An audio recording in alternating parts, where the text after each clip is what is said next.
We're here to discuss living better as a nomad and nomad money. So how much do nomads need to have in their savings? Good morning, nomads, and welcome to Nomad Money. My name is Nicholas Dembski, and today we're talking about how much money should a nomad have in savings. Well, if you go into Google and search, how much do I need in savings, the first website you're gonna find is Dave Ramsey's website. He's well known for telling people that they should always have a minimum of $1,000 in their savings account. Now, of course, that goes against the most common advice that we hear when it comes to savings account. People often recommend that you have 3 to 6 months savings. We've all heard that. And that is great if living a normal lifestyle is what you're looking for and you want to delay gratification forever. But we're not here to talk about how to live a normal life just so we can have our golden years when our bodies no longer work. We're here to discuss living better as a nomad and nomad money. So how much do nomads need to have in their savings? Finances for nomads are quite unique. We can't really rely on the traditional models of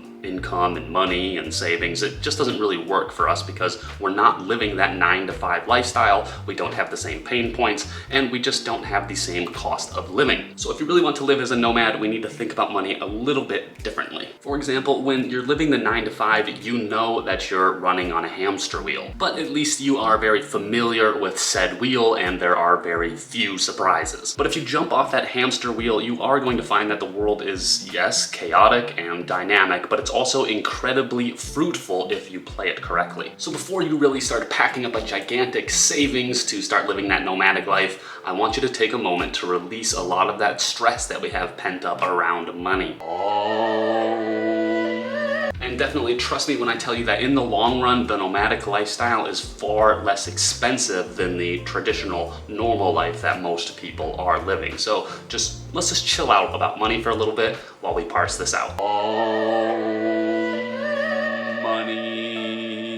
How much nomads will need in their savings account is going to depend on a few important things. Number one is where you plan on living your nomadic life. That's because your 3 biggest expenses are going to be your rent, your food, and your transportation, and where you are living nomadically is going to vastly impact those 3 prices. For example, if you decide to live in South America as a nomad, you're gonna find that any rent you'll pay down there will be a pittance compared to what you might pay in the United Kingdom or the United States or Canada. The second thing that is going to impact how much a nomad needs in their savings is how often they plan on actually moving around. There are a million ways to live as a nomad. It doesn't have to be just complete movement all the time. There is definitely a time to be stationary. And that's because long stays as a nomad reduce your overall cost of living. Think about it. If you're living in South America and you need to change the country you're living in every 2 months, that means you have to change the flights, which cost money, and you have to change your visas, which also cost money, and then you have to go through the whole process of a few days of travel and getting into a hotel, etc. It takes time and money to move often, so that's why there is a lot of room to be stationary as a nomad. It may seem antithetical to the nomad philosophy, but living in one place for as long as you can without making it a permanent residence reduces your cost of living significantly. So on the flip side of the earlier example, imagine that you're living down in South America and you spend 6 months in Colombia. That's just one flight at the start of the year. And then at that halfway mark, you just change to another country, say Uruguay, and get another 6 months. So you're only taking really 2 flights for the entire year. It's not that expensive, especially compared to other full-time travelers who are constantly moving around and buying new flights and going into new hotels, etc. The third thing that you need to think about when determining how much a nomad needs to have in their savings is their current income or future expected income. Obviously, if you know you are going to be traveling to another country because you have a job there, then you probably don't need that big of a savings cushion because you're going to get that income almost immediately once you arrive to your new destination. If you already have income that is compatible with your nomadic lifestyle, then you know that you don't need to have 6 months of savings because you already have money coming in. You don't need to worry as much. The fourth thing that nomads should think about when determining how much money they should have in their savings is how long they actually plan on living nomadically. I'm a full-time nomad, but I might stay, say, in this apartment for 3 or 4 months before I finally move on. But I've also met a lot of people who will travel for just part of the year. So obviously, if you're only traveling for a portion of the year,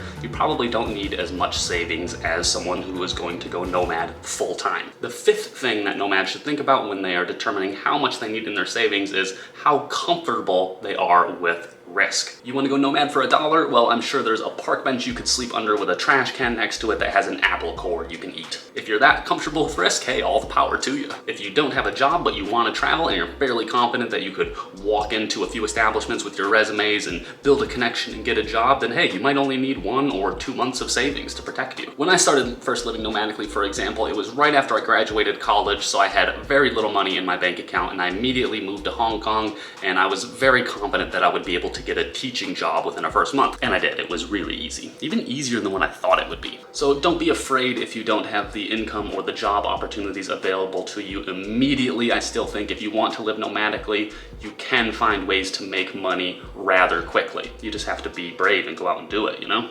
It gives you 1 week cushion to relax and get used to your new surroundings. It gives anybody with the tenacity and resolve 3 to 4 weeks to either find a job in their new location or start making money online somehow. And then that allows for a few more weeks for unexpected emergencies, or maybe you just couldn't find a job as quickly as you would have hoped to. And then with a few more weeks worth of padding in your savings account, that also gives you enough money to get back home. So I think that having about 2 months worth of savings is going to be good enough for any nomad. Now, if you don't have a home or a place that you can go back to if things don't work out in your new location, then I recommend that you have another month's worth of savings, because that'll give you at least an extra 4 or 5 weeks to get used to where you're at, maybe even, put in that second effort and really go find that job, go start making that money online. Now go ahead and click on this video right here to learn more about Nomad Money, or click on this one right here because YouTube thinks you should watch it.